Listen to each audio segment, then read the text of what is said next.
but many inshallah will cover tomorrow. They are writers. First of all, we are going to study about Helen Keller. So,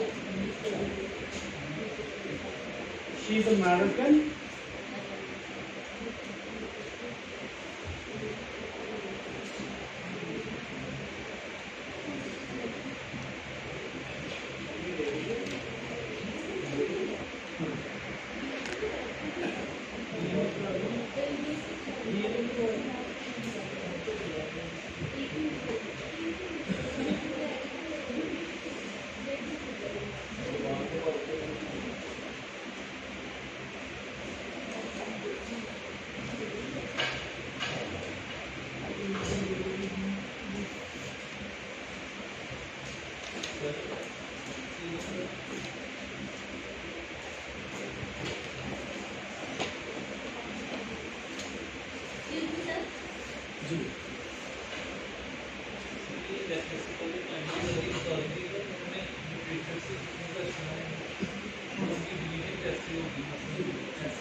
First of all, talk about the control pattern regarding literature portion. Fine. Actually, there will be only and only one question, and you are given choice. There will be only one question, and this question, of course, is subjective type.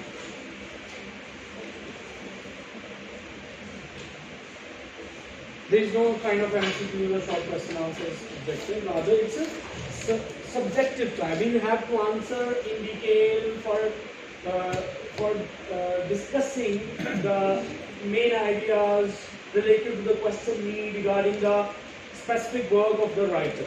Okay. And in the past paper, this question is of 15 marks. You are given choice. One question, and you have to do one out of two. Two questions will be there, and you have to do one. And actually, there are three writers whose works we have to study. One is Helen Keller. She is American. And the interesting thing about her is that she was handicapped, disabled, and even then she produced a great literature. And we'll study what was the motivational aspect there, that if a person is disabled, has such types of feelings, what would be the motivation for the people who are normal, right? If they are normal, they are not having any kind of disease or any kind of disability. So this is a motivational essay which is produced by her. And her essay is 3 days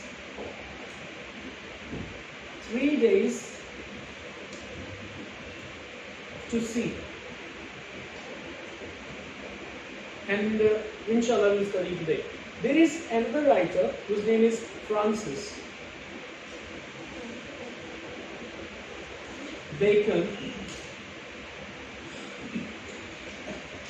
Francis Bacon is an English person, and he's a great name in the field of essay writing, in prose writing. His style is very, very much important because he writes in such precision, in such aphoristic and epigrammatic style that nobody up till this age has reached his standard.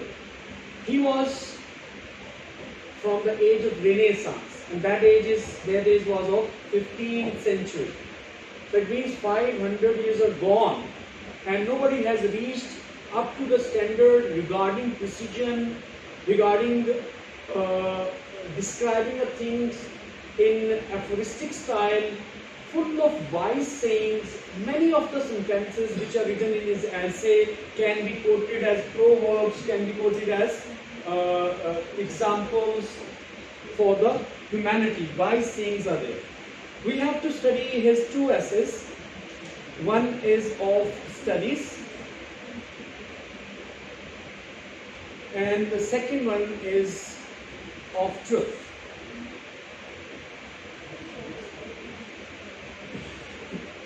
As I told you, a critical question appears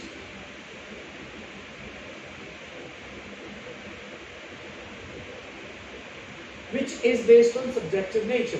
Critical means you have to analyze the philosophy, the ideology, the pattern, the methodology in which the ideas are generated by any writer in your own words. The third writer is Bertrand Russell.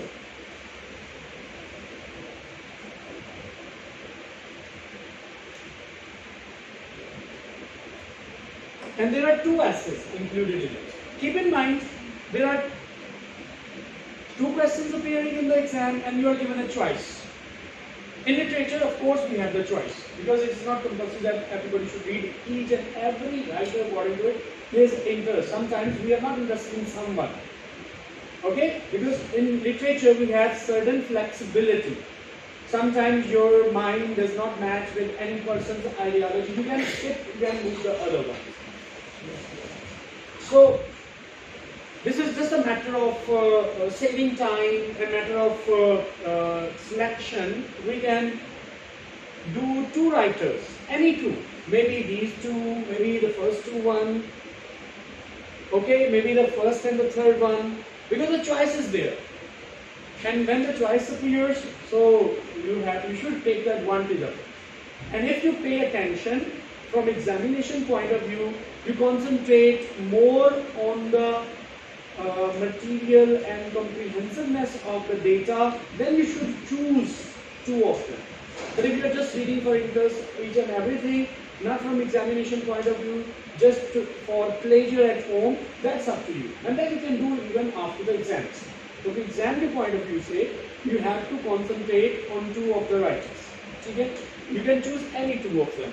But from length point of view and from the material point of view, Russell's content is lengthier and it is grave, you can say complicated. It takes time for perception of the ideas. We can perceive, no problem. But from exam point of view, you are saying that what writer seems easier as compared to the other one. Then these first two writers, their data, their stuff, their style of language, that appears easier. And there are more technical aspects which can be quoted in writing critical appreciation of any writer, which can enhance your more scores. Here you have to deal with more and more ideas with Russell instead of talking about certain technicalities which are present in the essay writing of Francis Bacon. Right? So when you pick up the technicalities, it actually fills the requirement of question, and examiner feels that you have mentioned something in figurative form.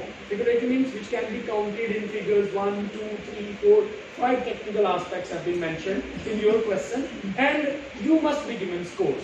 But here you deal mostly with ideas as far as Russell is concerned.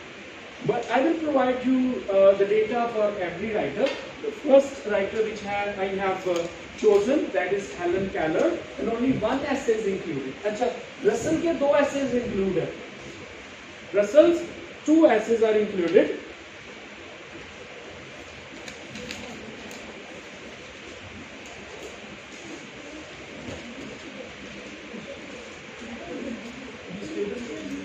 जी आपके syllabus और यही syllabus है, इससे अलावा कोई और syllabus नहीं है। ये कहाँ पे मौजूद है सिलेबस? आपके जो वेबसाइट है ना, उसमें ये मेंशन जी हाँ, इसके हमने टेक्स्ट नहीं आती। टेक्स्ट से मुराद ये होता है कि जैसे पोइम आपने जिसको स्टेंजा कहते थे, वो एक टेक्स्ट आ जाती है, उसको कोड करना होता है, उसको एक्सपैंड करना होता है, उसका क्रिटिकल एनालिसिस देना होता है। तो ऐसी बात नहीं है, ठीक है। इधर उस तरह की बड़ी टेक्स्ट नहीं आएगी। हाँ, एसेस में से कोई एक कोटेशन आ सकती है जो थीम बेस होती है, और वो जो इम्पोर्टेंट कोटेशन है वो इन नोट्स में मैंने मेंशन की हुई है। ये क्रिटिकल एनालिसिस है ओवरऑल, ठीक है, पूरे ऐसे का। और जो सर्टन इंपॉर्टेंट कोड्स हैं उनके वर्ड्स भी अंदर मौजूद हैं, फ्रांसिस बेकन के भी, हेलन केलर के भी, और उसके रसल के, बर्ट्रैंड रसल। अभी बर्ट्रैंड रसल के दो एसेज हैं, उनकी मैं आपको डेटा दे देता हूँ। एक ऐसे है द फ्यूचर ऑफ मैनकाइंड, और दूसरा है ideas that have helped mankind. Mostly his ideas are there how to make this world more peaceful and how to avoid the fights, battles, and to save this land on the basis of human feelings. What are the human rights? What the people should think. So his main goal was to make this world peaceful and to convey the idea that this fight, the hatred feeling against other has no value. It is all in all useless, and human beings have to live. The future of mankind, if it is going on like that, battlefield goes on, so the darkness is there of the mankind future. If they have to make their future brighter, then they should come out from the warfare. Warfare से निकलना होगा।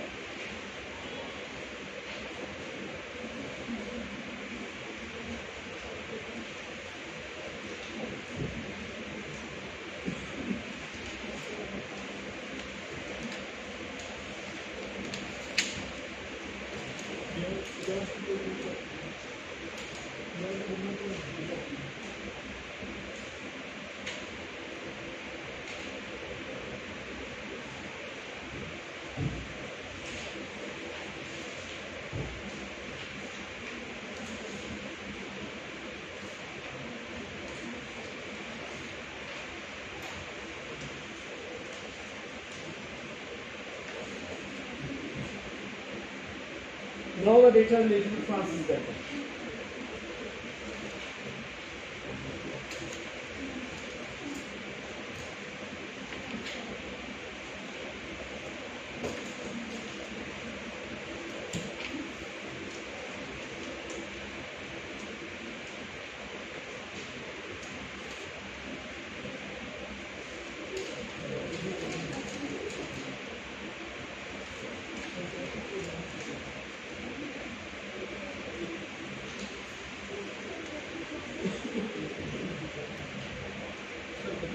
Question क्या आएगा?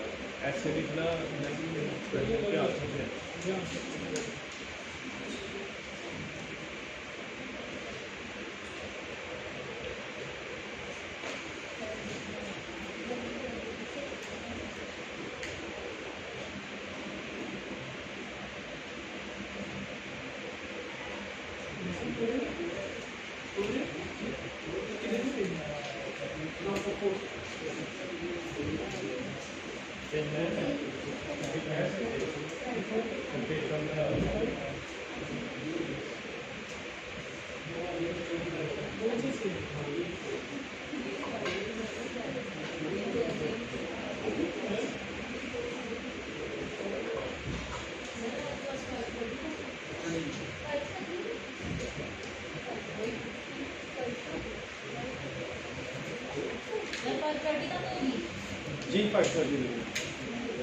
Okay, look at the notes.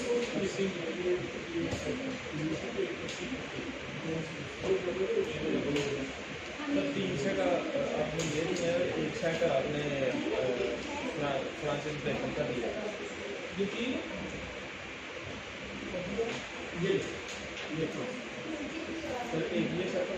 अच्छा, title देख लें ताकि आपकी कंफ्यूजन खत्म हो जाए। First one, just look at 3 Days to See by Helen Keller. Is it present? Yes. Okay. Second one, The Future of Mankind. ये भी मौजूद है। Yes, sir. थर्ड का ऊपर टाइटल है introduction to Francis Bacon. Yes sir. सबके पास है? Okay. Introduction to Francis Bacon है? है? किसके पास नहीं है?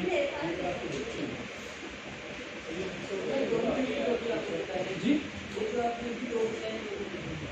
कौन सी?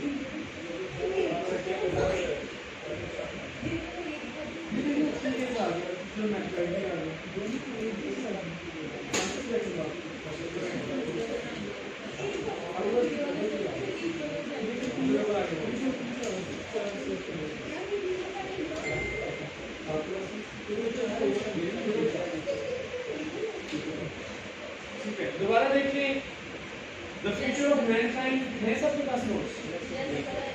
इंट्रोडक्शन टू फ्रांसिस बेकन सबके पास है? Yes sir. फिर है 3 days to see, yes sir. ये भी मौजूद है। और फिर है ideas that have help mankind. ये भी है। क्लियर हो गया सब? ओके। अब सबसे पहले आप निकाल लें 3 days to see। Helen Keller कौन स्टडी कर रहे हैं? As I told you earlier that Helen Keller was disabled, she was blind and she was deaf. She could not listen and could not see. So such, yes, there is also movie, black movie है, Indians ने बनाई है black। ये हाँ एक और एक Indians ने भी black movie बनाई है, एक English में भी बनी है। मगर black movie आप देखेंगे आपको स्टोरी यही मिलेगी। अच्छा, she was blind and deaf and she could not listen and could not see. Actually, these two things are receptive skills through which we receive data, through which we gain knowledge. Through visuals, we gain knowledge, and through listening, we gain knowledge. If these two things are missing, how can we gain knowledge? It will be very, very difficult, very, very tough. Then there are just feelings. We can feel what is the surface. We cannot see. If anyone is going to be told about a concrete thing, it's easier for the person by touching that. If you cannot see, cannot listen. And how we are going to teach that this is what? Just it could be given in the form of रेलिया। रेलिया कहते हैं कोई real life example दे दी जाए कि ये table ही किसी को standard table होता क्या है, उसे दिखा दिया। शूज इस तरह के होते हैं, उसमें कैसे चेक करना है कि शूज सुना, आवाज तो कभी नहीं सुनाई देगी बिकॉज इज दैट। तो उसने बस एक परसेप्शन ही देनी है। तो वो टीचिंग करने का भी एक स्पेशल अंदाज होगा जिससे पता चल जाए टीचर को भी कि उसके माइंड में ये आइडिया कन्वे हो गया है। ना तो वो सुन सकती है ना देख सकती है, कैसे वो करेगी। So it was a quite great and difficult task for her teacher. उसके टीचर थी एंड सुनलिन, उसका नाम भी लिखा है। ये basically she learns from her teacher each and everything regarding such factors. Concrete चीजें तो चले हम रेडिया की फॉर्म में दिखा देंगे, लेकिन कुछ एब्स्ट्रैक्ट चीजें होती हैं, कॉन्सेप्ट्स होते हैं, फ्रीडम है जो सिर्फ और सिर्फ ना हमारी नजरों से देखी जा सकती है, सिर्फ उसके बारे में सोचा जाता है। उसकी क्योंकि एब्स्ट्रैक्ट है, it is dealt at thought level, not in concrete level. ठीक है, तो किसी को क्लाउड बताना हो, अगर ऐसा कोई हैंडीक्राफ्ट है, तो it was a tough thing, लेकिन उसने सीखा। फिर उसने एक ऐसे लिखा जो कुछ उसकी फीलिंग्स थी, उसका टाइटल से आप समझ सकते हैं 3 days to see। 3 दिन देखने को मिल जाए। हालांकि वो देख नहीं सकती, this is just and just her imagination. उसकी इमेजिनेशन ये है कि अगर एक दिन मुझे देखने को मिल जाए तो मैं क्या क्या देखना चाहूंगी, दूसरे दिन क्या क्या देखना चाहूंगी, तीसरे दिन क्या क्या देखना चाहूंगी। और उसने ये ऐसे क्यों लिखा? उसने इस वजह से ऐसे लिखा क्योंकि we human beings are given these god gifted qualities just like seeing and hearing और listening, and we take these facilities for granted. हमें फॉर ग्रांटेड का मतलब है जो हम कहते हैं जस्ट खुद ही मिल गई है, उसकी हमें कोई एहसान भी नहीं मानते, उसकी हमें कोई तगोदो किए बगैर ही वो चीज़ मिल गई है, गॉड गिफ्टेड है, बस कदर नहीं होगी। तो that is a kind of thing. और उसने ये आइडिया क्यों जनरेट किया? उसके पास उसके जो फ्रेंड्स के हस्बैंड थे, उनसे उसने इंटरव्यू किया वो जो भी अंदाज होगा इंटरव्यू करने का, ये नहीं है इस ऐसे में मेंशन, बहरहाल इस ऐसे में जो कुछ है वो यही है कि उसने 3 डेज कैसे स्पेंड कर। जी, जो डेफ होता है वो बोल इस वजह से नहीं सकता क्योंकि ये इनपुट है, आउटपुट तो तब निकलेगी उसके जो टीचर है, जिस अंदाज में टीचर ने उसे टीच किया वो ऑब्जर्व करती है इसके अंदर क्या चल रहा है, उसकी फीलिंग्स को उसके टीचर ने ट्रांसलेट करके लिखा है, उसका टीचर ही उसका राइटर है। जैसे एक अभी साइंटिस्ट फॉक हुए हैं थोड़ा अर्सा पहले, जिनका स्टीफन हॉकिंग, फेमस साइंटिस्ट, वो भी क्या थे, उनका सिर्फ माइंड काम करता, वो पैरालाइज थे बॉडी में, लेकिन काम तो कर रहे थे। वो जो भी तरीका, ना तो वो तरीका जो मेंशन ना हमें उसमें पढ़ने की कोई जरूरत है, क्योंकि हमारा काम है जो उसकी फीलिंग्स हैं उसको क्रिटिकली हमने एनालाइज करना। हाँ, वो जो भी डिवाइस, जो भी मशीन, पर वो टीचर और इसके आपस में कोलैबोरेशन के साथ जो कुछ भी उसने लिखा है उसने खुद से नहीं लिखा, ना खुद से उसकी बोल सकती है, क्योंकि आपको ये पता है कि जो डेफ होता है, डेफ बेसिकली हियरिंग जो होती है ये हमारी इनपुट है, चाहे ऑर्गन्स ऑफ स्पीच सही हो इंसान के, लेकिन चूंकि सुना नहीं है इसलिए उसको प्रोनाउंस नहीं कर सकते। हम बोलते हैं इस वजह से कि हमने वो चीजें सुनी हुई। और ऐसा बंदा जो ना कान उसके खराब है, ना उसकी जुबान और वोकल ऑर्गन उसके खराब है, अगर उसे कोई 10-12 साल पैदाइश से उसे जंगल में छोड़ दिया जाए और वो फिर रहे, किसी इंसान से उससे बात ही ना हो, 10-12 साल बाद भी उसकी कोई जुबान नहीं होगी, वो सिर्फ शाउटिंग ही होगी। Is it clear? तो ये चूंकि हमें इस तरह का राइटर मिला है जिसके बारे में ये आपके भी क्वेश्चन रेज हो रहे हैं, दैट्स वेरी गुड, लेकिन उसके पीछे वो कैसे ये काम करते थे ये हमारा भी आस्पेक्ट नहीं है, वो पढ़ने को हमें सारा वो आंसर मिल जाएगा। But we are now going to talk about what are the literary aspects of the essay, right. तो जो मैं बात बता रहा था कि वाई, चूंकि ये ऐसे लिखना है तो उसके पीछे रीजंस भी हो सकती हैं, तो व्हाट वाज द रीजन नहीं, तो मैंने कहा कि उसने जैसा भी उसके जो फ्रेंड्स के हस्बैंड थे उनसे पूछा कि आपकी मिसेस के आंखों के कलर क्या है, तो वो ये जवाब भी ना दे सके। उसके एक फ्रेंड उसके पास आया और आके फ्रेंड ने बताया कि मैं आज एक गार्डन से होके आ रहा हूं।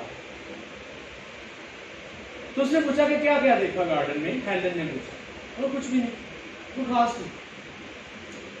तो इस चीज को उसने एक्चुअली मोटिवेट किया है कि जो असल आंख होती है, जिसको हम फिजिकल आंख कह रहे हैं, जिससे देखा जाता है, एक्चुअली वो बहुत थोड़ा देखती है। एक होती है आईज ऑफ माइंड, और कहते हैं कि जिन ह्यूमन बींग्स को ये गॉड गिफ्टेड क्वालिटी मिली हुई है, उन्हें चाहिए कि अपनी फिजिकल आईज के साथ साथ अपनी माइंड ऑफ आई को भी अप्लाई करें। Actually, this was the purpose of this lesson, that we human beings take these 6 senses for granted. ये जो हमें senses मिली हैं, इसको हम for granted ले लेते हैं, इसकी कदर नहीं करते, and we do not use them for gaining experience, and it should be very wonderful. अब वो एक्चुअली ऐसे बताती क्या कि अगर मुझे मिल जाए देखने का मौका तो मैं क्या क्या देखूंगी। Is it right? So let's talk about, पहले तो यहाँ पे एक लिस्ट ऑफ क्वेश्चंस है, मतलब इस ऐसे से किस तरह के क्वेश्चन बन सकते हैं। जैसे पहला क्वेश्चन है, what is the role of teacher in the life of Helen Keller, writer, या after reading the essay record your impression about the personality of the writer. Writer basically कौन है? हेलन केलर ने तो ideas है उसके, लेकिन जो जैसे आपने पूछा लिखा किसने था, वो उसका टीचर ही है, ठीक है। What do you know about the writer? Okay, इसमें दोनों की डिस्क्रिप्शन होगी, हेलन केलर कौन है और उसका टीचर कौन। Helen Keller says that people value their time and gifts only when they run short of them. That's very very bitter reality of life. कहते हैं अंधे को कदर होती है आंखों की, जिन्हें आंखें नहीं होती उसे तो नहीं कदर। That is the thing. क्योंकि हम सुबह उठते हैं, अगर सुबह उठते ही जाके हम शीशे में देखते हैं कैसा मुंह दिखाई दे रहा है, ब्रश करना शुरू, हम तो उस जो गॉड गिफ्टेड क्वालिटी इतनी बड़ी खूबी है उसका तो शुक्र भी नहीं अदा करते, हर अपने काम में बिजी होता है। right? So that is the question over here. Helen Keller says that people value the time and gifts only when they run short of it, जब वो खो जाती है। And why? ये क्वेश्चन है, ये क्यों होता है? तो आपने एक ह्यूमन ऑब्जर्वेशन लेनी है और उसके पॉइंट्स को ऐसे से हाईलाइट करना है। How do normal people, according to Helen Keller, miss the beauty of persons and things they find around them? तो ये एक जनरल है, एक तो एग्जांपल्स आएंगे उसके फ्रेंड्स की भी, उसके फ्रेंड्स के हस्बैंड्स की भी, जो रोजाना मतलब उन चीज़ों को देखते हैं लेकिन कभी ऑब्जर्व भी नहीं किया, बारीकी से देखा ही नहीं है। उनके हस्बैंड से पूछा उनकी मिसेस का आंखों का रंग कैसा है, वो बताने के they were unable to respond। तो बताने को अगर ऑब्जर्व किया हो कभी, इसका मतलब है कि वो चीज जो सबसे ज्यादा इंपॉर्टेंट है, जो लाइफ पार्टनर है, उसकी इस एस्पेक्ट का भी नहीं उन्हें पता। So what is the use of this ability? इसका फायदा क्या है? ये बेसिकली आम इंसानों को जोड़ा गया in order to observe the things and make the best use of these senses which are the gifts of God. Helen Keller says that seeing see little, अगर फर्स्ट ऑफ ये कोटेशन है, ये basically seeing से मतलब seeing ability, देखने की जो ये सेंस है, वो क्या करती है? सी लिटिल, तो वो थोड़ा देखती है। इससे मुराद क्या है? ये बेसिकली वही सारा कॉन्सेप्ट है that we are given the ability of seeing but we do not concentrate for a second because we are busy in our pursuits of life। हमारे माइंड में कुछ और स्कीम चल रही है और हम ऑब्जर्व नहीं करते उन चीज़ों को। रियलिटी में क्या है? अगर आप खुद रुकेंगे, किसी चीज़ को ऑब्जर्व करेंगे, देखेंगे, उसके अंदर टाइम स्पेंड करेंगे, उसमें इंटरेस्ट लेंगे, यही पीस ऑफ माइंड है। लेकिन अगर आपके पास शॉर्ट ऑफ टाइम है और हर वक्त भागम भाग लगी हुई है, इसके लिए तो बड़ी चीज़ गेन करनी है, जो चीज़ गेन करनी है उसमें भी नहीं आप सेटिस्फाइड हुए, आगे जा रहे हैं। It means you don't have time to observe the things minutely, which are the part of yourself, which are the important parts of yourself. Okay. The seeing people take characters for granted. Discuss. ये समझिए जो question number 2 है, इसकी मुख्तलिफ shapes में बात तो एक ही पूछी जा रही है मुख्तलिफ अंदाज में कि जो ह्यूमन की ये फीचर्स है उसको ये क्यों फॉर ग्रांटेड लेते हैं। Next number 3, if she gets 3 days to see, what does she want to see on the first day and then second day and then on the third day? तीसरा, चौथा, पांचवा day. ये समझ लें it's a summary of the essay. Essay में basically लिखा ये है, जो ऊपर वाले क्वेश्चन थे वो एनालिटिकल हैं, रीजन बेस्ड हैं, टीचर के हवाले से हैं, ठीक है, वो ऐसे से कनेक्टेड है इस ऐसे को लिखने के लिए, उसके बैकग्राउंड में, उसकी बेस में। लेकिन ये जो है ये समझने समझिए। Now, question number 6, what would be an excellent rule to live each day? ये हमारा अपना प्रश्न है। जब आप कैसे हमें हर एक दिन गुजारना चाहिए, तो अगर आप हेलन केलर से एग्री करते हैं कि वो जो कहती है कि हमें इन चीज़ों को फोकस करना चाहिए जो इंसान नहीं करते, तो अगर आप एग्री करते हैं तो हेलन केलर की बात ही बताएंगे कि हमें ये चीज़ें ऑब्जर्व करनी चाहिए। And we are becoming thankless to the gifts of Allah if we don't observe these things. तो ऑफ कोर्स आप हेलन केलर से एग्री करना भी चाहिए, डिसएग्री करने वाली बात ही नहीं, because she is talking on facts. Okay, बाकी इसी तरह के क्वेश्चन है क्वेश्चन 6 के अंदर, असल में एक ही तरफ वो आइडिया है। Question number 7, what do you come to know about the style, writer का स्टाइल कैसे है? ये भी एक लिटरेचर में एक आम क्वेश्चन है कि किसी भी राइटर का स्टाइल। देखिए, कोई भी राइटर यूनिक होगा हमेशा। मैं आपको एक ऐसे दे दूँ, आप जितने भी पार्टिसिपेंट्स बैठे हैं, एक ही टॉपिक होगा लेकिन हर एक के लिखने का स्टाइल होगा। चाहे मैं आपको उस ऐसे के बारे के मेन कंटेंट दे भी दूँ कि इसमें आपने इन बातों को लिखना है, फिर भी जब उनको कन्वर्ट करेंगे आपकी एक यूनिकनेस बरकरार रहेगी। सिमिलरली ये जो लिटरेरी लोग होते हैं ये तभी रिकग्नाइज होते हैं अगर उनका स्टाइल भी अट्रैक्टिव हो। अब देखते हैं कि इसका डेटा क्या है। ये पॉइंट जैसे 1, 2, 3, 4, 5 आगे लिखे जा रही है, बेसिकली क्वेश्चन के एड्रेसेस है, राइट। इस ऐसे के अंदर जितने भी मेन पॉइंट्स डिस्कस हो सकते थे वो इन क्वेश्चन के थ्रू डिस्कस किए हुए हैं। बाकी एट द स्पॉट आप मेच्योर लोग हैं, you are not just taking spoon feeding के आप कहेंगे हर एक क्वेश्चन अलग लिखे उसका अलग आंसर दें। एक पूरा एक जनरल एनालिसिस दे दिया हुआ है, जैसा भी क्वेश्चन आएगा उससे रिलेटेड जो मोस्ट रेलिवेंट पॉइंट्स हैं इस पूरे ऐसे भी आपने निकाल के कोट करने, अपनी ऑब्जर्वेशन भी आपने लेनी है। अच्छा, जब तक ताल्लुक है लिखने का। आप ये समझ लें कि 3 marks for about 100 words and 100 words are around about 1 page. ये है हम जब मास्टर्स लेवल या उससे ऊपर लिखते हैं ना, तो 15 नंबर का क्वेश्चन होता है तो समझ लेंगे 6-7 वर्ड अपने लिखने हो। लेकिन जरूरी नहीं है कि 6-7 ही हो, बाज़ दफ़ा इस तरह होता है एक ऐसा स्टूडेंट है जिसका मटेरियल बड़ा क्लासिकल है, अगर उसके 5 पेजेस भी हो जाए ना तो इतना भी काफ़ी, 4 से 5। लेकिन बाद में खुला खुला भी लिखते हैं, सो इट डिपेंड्स। तो राउंड अबाउट आप ये समझ लें कि तकरीबन आपको 500 वर्ड्स को क्रॉस करना चाहिए राउंड अबाउट। लेकिन ये जो आपको वर्ड्स मिले हुए हैं ये तो बहुत ज़्यादा है, इन्हीं से ही आपने लेना है डेटा, तो किसी भी क्वेश्चन को ये फुलफिल करेंगे। Right, Helen Keller an American woman, ठीक है, 19th सेंचुरी की, ये 19th and 20th सेंचुरी की है, एज भी लिखी हुई है उधर। Who overcame the handicap of her blindness and deafness and raised funds by her books and lectures for the treating of blind and other charitable causes. ये उसका मतलब, she is a motivational speaker, ठीक है, she is also motivational speaker जिसे हम आमतौर पे term use करते हैं, लेकिन she is a motivational person कह सकते हैं। एक तो वो नहीं कर सकती, लेकिन थ्रू हर एसेज जो आए हुए जो उनके जरिए, and she is also running a charitable organization. She has been running. She fell ill and became deaf and blind at the age of 19th month. In spite of this handicap, she graduated from Redcliffe College. अब देख रहे हैं कि फिर भी graduation किया उसने Radcliffe college में, इसका मतलब है इस लेवल तक वो पहुंची है।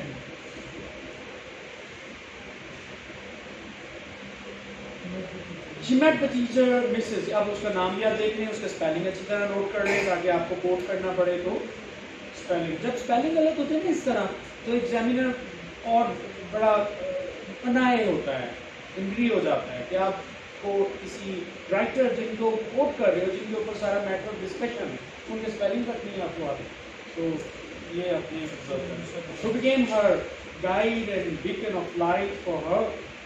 She taught her with patience and devotion. चाहिए कि नहीं चाहिए, पेशेंस चाहिए, डिवोशन चाहिए। मैं अपने जब जिनके मतलब छोटे बच्चे हैं घर में, नेफ्यूज या जिनके अपने बच्चे हैं, तो 1-2 दफ़ा बात बताएं कैसे पढ़ो नहीं पढ़ता तो हम पढ़ने की कोशिश करते हैं, टेम्पर अपना लूज कर देते हैं, लेकिन इसके लिए देखें कि उसे कैसे ये समझाना है एक छोटी छोटी बात को और ग्रेजुएशन तक लेके जाना। So it is a matter of patience and devotion as well. एक बंदा जो टीचर है वो भी उसी तरह की नेचर में ढल जाएगा, ठीक है। एक आम नॉर्मल स्टूडेंट्स को पढ़ाने के लिए there is no any problem for a teacher, लेकिन टीचर को उस लेवल तक आना कैसे सिखाना है, ठीक है। आप वो ब्लैक मूवी देखें तो उससे काफ़ी ज़्यादा आपको ये प्रैक्टिकली फील होगा कि कैसे एक टीचर ने एक हेल्प आउट किया था। तो जो होते हैं ना विजुअल्स, ये देखें विजुअल्स के ऊपर बात हो रही है। विजुअल्स हमारे माइंड को जो मेमोरी है परमानेंट बनाते हैं।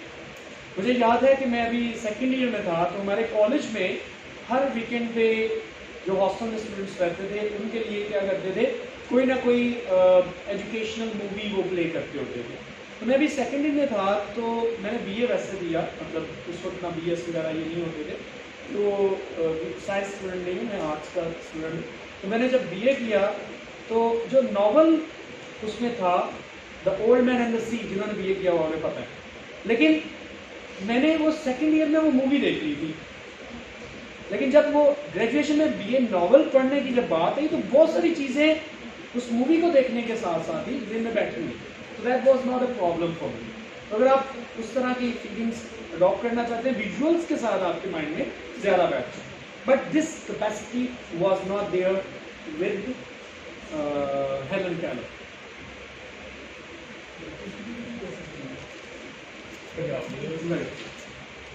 अच्छा, इसका क्वेश्चन नंबर 3, 4 और 5 हमने देखना है, जो बेसिकली ऐसे को कंसर्न कर रहा है। और ऐसे से पहले वाले जो बैकग्राउंड बुक में उसमें लिखा हुआ ऑलरेडी मैं आपको डिस्कस कर चुका हूँ, वो आप एक दफ़ा रीडिंग कर लीजिएगा। क्वेश्चन नंबर 3 देखें। Helen Keller tells her plan for 3 imaginary days of sight. She tells us that she would rise very early in the morning and would see the dawn. पहला observation वो क्या करना चाहती है? Dawn. Dawn क्या होता है? Sun rising time. कितनी दफा आपने जिंदगी में dawn का observation की है? 2 दफा. dawn की observation, sun rising time. मतलब जब वो उफक से निकल रहा हो और कितना ही ब्यूटीफुल मंजर हो. ये देखना dawn का नहीं पता कि इसके ये मतलब होता है. dawn का मतलब नहीं होता. ये बड़ी दफा देखा है. हाँ, लेकिन वो जो अब देखें जो कुछ नेचर डिपेंड करती है, जो शहरों में लोग रहते हैं ना, ऐसा मंजर उफक नजर ही नहीं आता. जो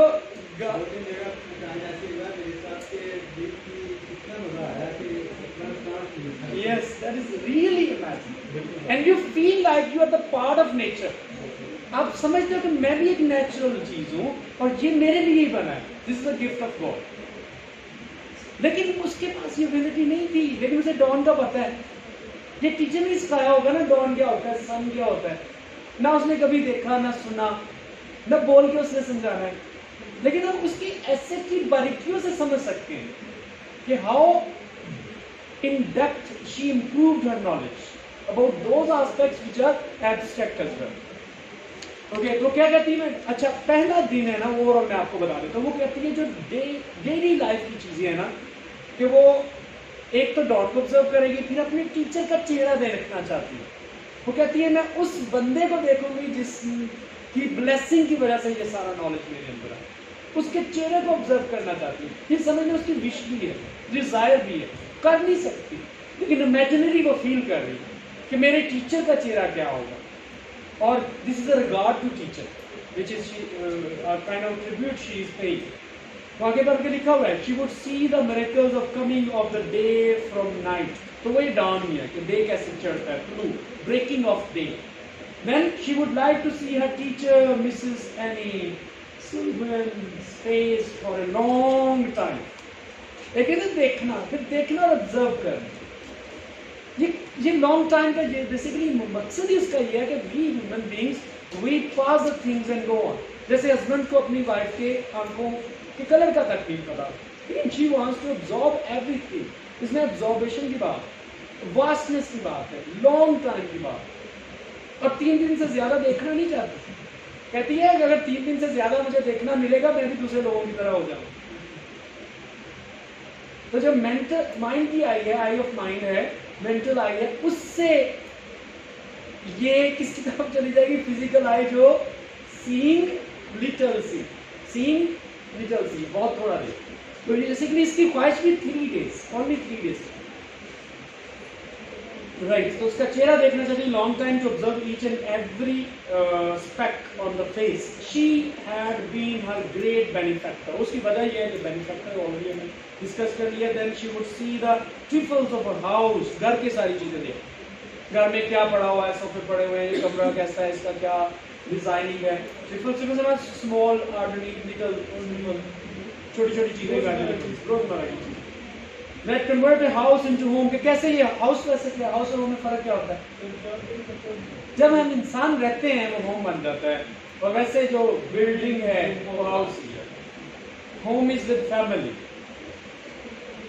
Rise would like the rugs under her feet the most. वो जो चलती और जो रग कारपेट उसको अपने पाँव से फील करती है, उसे वो ऑब्जर्व कर रही है, देखेगी वो कैसा है. She would also like to see the faces of her friends and dogs, जो जिनके नाम Rags and Scott है, ये उनके dogs के नाम है. Friends के faces देखना चाहती है. She would go to the woods, जंगलात में जाएगी also, and would see the dusk in the evening. वो sun setting, sun rising, sun setting अब आ गया. At night she would go to some theatre to watch Shakespeare in play, literature, history. So this was the first day. अब second day में वो क्या करेगी? वो एक म्यूजियम जाना चाहती है, हिस्टोरिकल पास्ट को देखना चाहती है. On her imaginary second day of sight, she would like to see the world of present and past as expressed in the form of art. तो म्यूजियम में क्या होगा, पुराने कस्टम कल्चर, उनकी डिजाइनिंग, उनकी पेंटिंग्स, उनके कपड़े कैसे थे, जस्ट म्यूजियम में आप ऑब्जर्व करते हैं, ओल्ड कल्चर दिखाया होगा, वो देखना चाहती है। और अब क्या चल रहा है, दोनों का पास्ट प्रेजेंट का कंपैरिजन करेगी। She would visit the metropolitan museum of art and New York museum of science, दो म्यूजियम देखे, science museum and art museum. असल में वो ऑब्जर्व करना चाहती है पूरी दुनिया कैसी। तो हम म्यूजियम में चले जाएं तो हमें कितना पास नजर आ जाए, सोचने की बात है। ठीक है, तो आमतौर पे हमारे यहाँ जो तफरीही ट्रिप्स होते हैं उसमें क्या होती है, भागम भाग लगी होती है। कॉलेज ट्रिप है, यूनिवर्सिटी ट्रिप है, तो एक ही दिन में हमने 4-4 स्पॉट्स रखे होते हैं, इधर भी जाना है, इधर भी जाना है, इधर भी जाना है। 1 घंटा है बच्चों के लिए, स्टूडेंट्स के लिए, इनके लिए म्यूजियम में वापस आ जाओ, टीचर टाइम पर कर रहे होते। तो ऑब्जर्वेशन वैसे नहीं होती, बस थोड़ी थोड़ी सी चीज़ें देखी। And this is my own experience, जब भी ट्रिप्स पे गए as a student as well as a teacher as well, लेकिन वो ऑब्जर्वेशन के लिए टाइम चाहिए। तो कहती है एक दिन पूरा मैं 2 म्यूजियम के लिए स्पेंड करूँगी, द होल डे। और म्यूजियम में क्या है, पूरी लाइफ हिस्ट्री सारी मिलेगी आप, क्या है इंसान की तारीफ और अब क्या। Right, there she would see the beauty of the past, she would try to understand the rhythmic beauty of changing in Athenians। ये मुख्तलिफ जो है कह लें अदवार हैं, उनकी नेशंस हैं, ठीक है। एथेंस थे, उन्होंने कैसे टाइम स्पेंड किया, friezes and big victory of Samothrace, इसको हम कह सकते हैं अलूजन, तो वो अलूजन कोट कर रही है। ये हिस्ट्री उसने सीखी हो, किताबें लिख रही है ना, अगर इसे हिस्ट्री का नहीं पता होगा तो वो कैसे उसके बारे में बताएगी, ये सारा कुछ उसने सीख लिया। She would also see the spirit of Rome, Greece and Egypt, Greece, Roma, both empires रही हैं, as expressed in the masterpieces of art. She would see the sculptures, God and goddesses. She would see the wrinkled face of Homer, who was also blind. Homer एक poet था, उसने poem लिखी थी ओडिसी, और great poem है, वो classical literature में आता है, लेकिन वो भी ब्लाइंड था।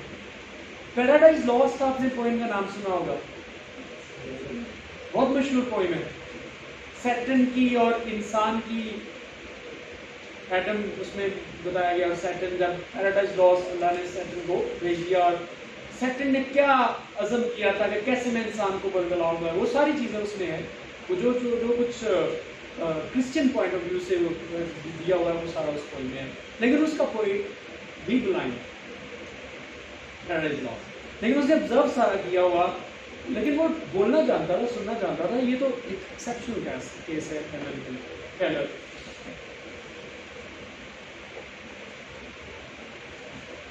Okay, now come towards the third day. The third day would be spent in seeing the ordinary side of life. She would go to the slums, parks and ordinary daily life. अब जिंदगी जो आज की है, present life है, slums में, बस्तियों में, गांव में, शहरों में, फैक्ट्रियों में इंसान कैसे जिंदगी गुजार रहे हैं। तो कहती है जिंदगी में ऑब्जर्व करने के लिए, फिजिकल आंखों से ऑब्जर्व करने के लिए 3 दिन भी बहुत होते हैं, अगर ऑब्जर्व करना चाहिए।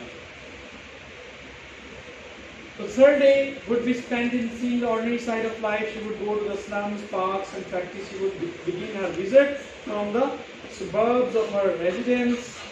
She would visit the East River, where she would enjoy the panorama of the ships and boats coming here and there. She would enjoy the lacy structure of steel on the bank of river. Beauty has been quoted over here. And she would see building of New York, which had come down from the pages of some fairy story. She would visit the common places and would know about the ordinary life of people. Imagining she would enjoy the play. She would have no time to repent on the loss of eyesight. She would try to add the fullness of life by visiting as many places as she could. Repent नहीं करेगी, 3 दिन ही उसके लिए बहुत है, repent नहीं करेगी। Repent का मतलब रिग्रेट करना, पछताना या फील करना on the loss of something, she would not do like that. And the reason is that कि अगर फिजिकल आइज से देखना है तो यही चीज़ें हैं, लेकिन माइंड की जो आइज है वो नहीं खत्म होती। ऑब्जर्व करने के लिए, बारीकियों को देखने के लिए, फील करने के लिए, एहसासात को जानने के लिए फिर पूरी जिंदगी भी काम है। और जो फिजिकल अपीयरेंस है वो 3 दिन भी बहुत। So it is a motivating S in order to motivate the readers to observe carefully the things which are in the surrounding, and they teach us.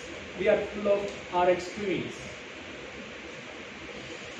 Right, now point number 6, eyes are the windows of soul. ये भी quotation आ सकती है, जैसे एक quotation पहले बताई थी, क्या बताई थी कि seeing little see, ये देखने की जो हिस्सा है वो कम देखते, उससे मुराद किया कि हम फिजिकली आंखों से तो कम देखते हैं, ज्यादा किससे देख सकते हैं, आइज। और देखने के लिए 3 दिन ही बहुत है, बहुत लिटल, उतना ही बहुत है।